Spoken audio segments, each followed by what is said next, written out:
Hi കൂട്ടുകാരെ, അടിപൊളി ടേസ്റ്റിൽ ഒരു ഫിഷ് ഫ്രൈ ഉണ്ടാക്കുന്നതിനായി 1/2 കിലോ മീനിലേക്ക് 1.5 ടേബിൾ സ്പൂൺ മുളക് പൊടി, 1/4 ടീസ്പൂൺ മല്ലിപ്പൊടി, 1/4 ടീസ്പൂൺ മഞ്ഞൾപ്പൊടി, 10-13 അല്ലി വെളുത്തുള്ളി, 7 അല്ലി ചുവന്നുള്ളി, 1 കഷ്ണം ഇഞ്ചി, 2 തണ്ട് കറിവേപ്പില, 1 ടീസ്പൂൺ കുരുമുളക്.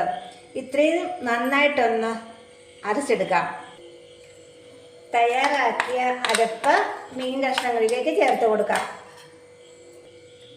ഇനി അതിലേക്ക് പാകത്തിന് ഉപ്പും 1 ടീസ്പൂൺ വെളിച്ചെണ്ണയും ചേർത്ത് നന്നായിട്ട് യോജിപ്പിച്ചതിന് ശേഷം അരമണിക്കൂർ അടച്ചു വെക്കണം. മസാല തിരുമി അരമണിക്കൂറിന് ശേഷം ചൂടായ എണ്ണയിലിട്ട് തിരിച്ചും മറിച്ചും ഫ്രൈ ചെയ്തെടുക്കണം. നമ്മുടെ ഫിഷ് ഫ്രൈ ഇവിടെ റെഡി ആയിട്ടുണ്ട്. വീഡിയോ ഇഷ്ടമായി